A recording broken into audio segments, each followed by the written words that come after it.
Hi, welcome to BYJU'S Exam Prep CAT channel that is dedicated to making you a success in all your exams. And today we are meeting to talk about these last minute tips for the TISSNET exam, particularly the English section. So let's have a quick overview of the exam.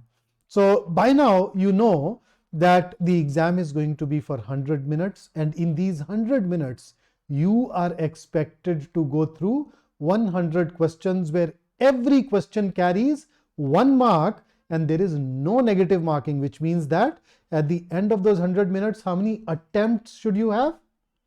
100. So the entire exam is divided into 3 sections. You have, of course, English that we plan to talk about, 30 questions. Then you have another section that talks about Quant, DI and LR, which gives you another 30. And then the largest section is general awareness with 40 questions. Fair enough. There is no sectional time limit, which means that you are free to spend your time or allocate your time whichever way you want.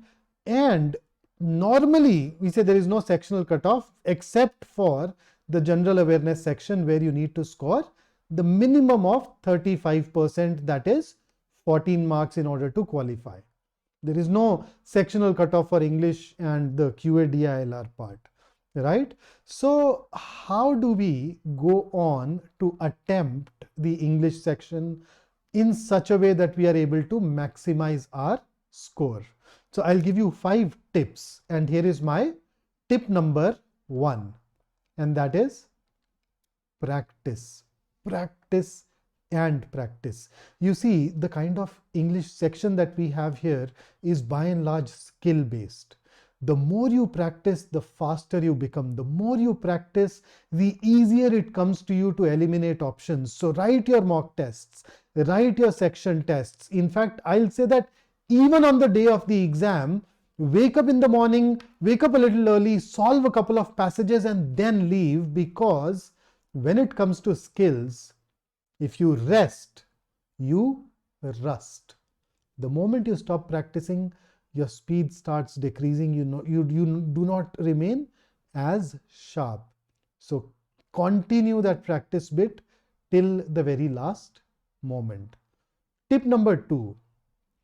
It's very easy, very obvious, and that is move from easy questions to difficult questions. Now you may look at it and say, Vikrant, come on, dude, I know this. So I know you do, but then there is no harm in reminding you of it again. And even more importantly, our TISSNET is an easy exam. So what would you call easy and what would you call difficult? So the definitions of these words actually tend to change.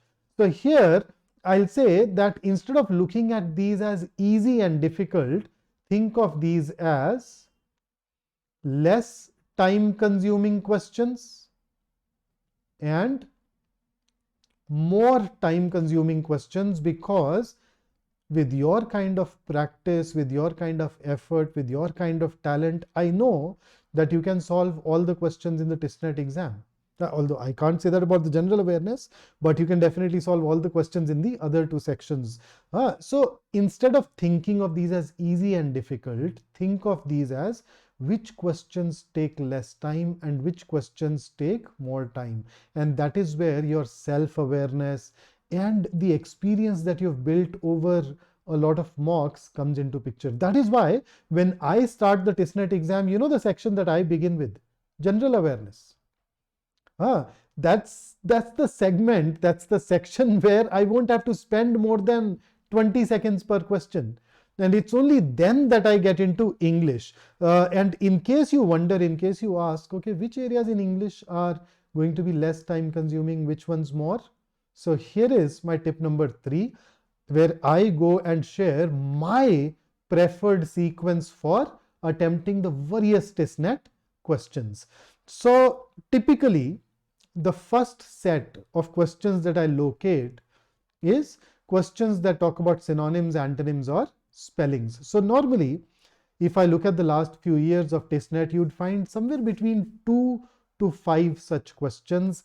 And I have normally experienced that it will not take more than 20 seconds at the max, 30 seconds to solve each one of these questions. So I start with synonyms, antonyms, spelling based questions. Thereafter, I start with all the fill in the blank questions, no matter where they are scattered. So normally in TISSNET, we can divide the fill in the blank questions into two categories. You have some vocabulary based questions and then you have some grammar based questions. No matter which category it belongs to, it is unlikely to take you more than 30 seconds per question. In some of those vocabulary questions, in case there is a bit of reasoning involved, then chances are that you may need to probably spend around 40-45 seconds, but nothing beyond that for sure, and 7 to 8 such questions. Then I move over to the pure grammar questions. So normally you are likely to encounter 4 to 5 grammar based questions. Almost all of these are error identification questions, but then you can get one or maybe at times even two questions that test your understanding of the fundamentals of grammar. So again, another category where I believe that it is possible for us to solve them under 40-45 seconds on an average. So it's only when I'm done with these three segments that I move into reading comprehension. So normally you'd get 10 questions spread over 2 passages. Out of these 10 questions, I've seen historically 7 to 8 questions are easy. They are doable. In 2 to 3 questions, you may find the options a little bit tricky. But shorter passages, it's pretty reasonable. So generally, when I go ahead and attempt those 10 questions, I've realized that I end up taking around 7 minutes. You may end up taking 8 or 9 minutes maybe. And then once I'm done with RC passages, I move over to parajumbles. Can be done under a minute. And thereafter, the last thing that I pick up is logical and critical reasoning questions. So typically 2 to 3 such questions. So normally you find a couple of CR questions where they ask you for inference, where they ask you to maybe strengthen, weaken. And I don't know why they do it, but one of those questions, one of those logical reasoning questions, the third one, is usually more of a puzzle than being a classical verbal reasoning question. And that is the one that I pick up at the very end. Now, you do not need to follow this sequence. That's my sequence. Maybe you are really good at parajumbles and you are consistently able to solve them in say 30 seconds, 40 seconds. You can go ahead and attempt them even before the RC passages.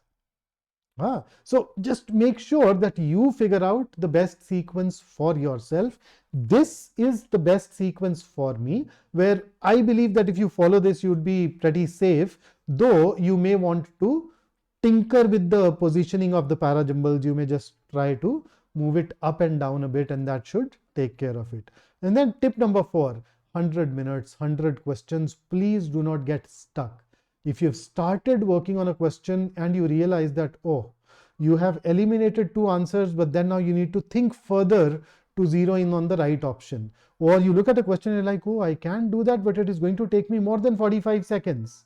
So in that case, basically follow a round-based approach. Any question that is going to take you more than 45 seconds, mark it as a second round question, and towards the end of the exam, keep some 5 to 7 minutes with you to have a relook at all of those second round questions. And here is my tip number 5. You may come across some questions in general awareness, in English, in Quant DILR that you are absolutely clueless about. You do not know what the answer should be. You do not even know how to approach it. In normal exams, you would leave those questions. But here in TISSNET, you do not have a negative marking, and therefore you must mark an answer. So my suggestion is that if you know nothing about the question, stick to the same blind option. So what do I mean by same blind option? So when I do not know the answer to a question in the exam, I know that I am going to mark B in every such case. So I've seen people who would mark A for some of those questions, B in some other questions, C in some other questions. I mean, what's the point? Why are you bringing in that change? So just go ahead and stick to that same option. So for me, it is B for BYJU'S. So I'll go ahead and mark B every single time. And similarly, Remember those questions that you'd labeled as a second round question? You had eliminated two options and you thought that you may want to spend a little more time answering those questions. In case you do not have time left for them, just mark any of those remaining two as your answer. Of course, that is not where you'd simply choose that blind option B. So that's how I believe you should navigate through the TISSNET exam. And if you do it, I am very confident that you are going to do really, really, really well. So and here is a thought that I thought I'll share with you. So to succeed in life, you need three things: a wishbone, a backbone, and a funny bone. So don't forget to dream. Don't forget to stay courageous. And let's not forget that life can be made fun. So do like, share, and subscribe this particular video, and all the best for your TISSNET exam. I have put in a lot of efforts with you over the last few weeks. We've gone through, those mini mocks and those important questions and the last lap questions. And right now, here I am praying for your success. May you go on and perform to the best of your ability in TISSNET. See you.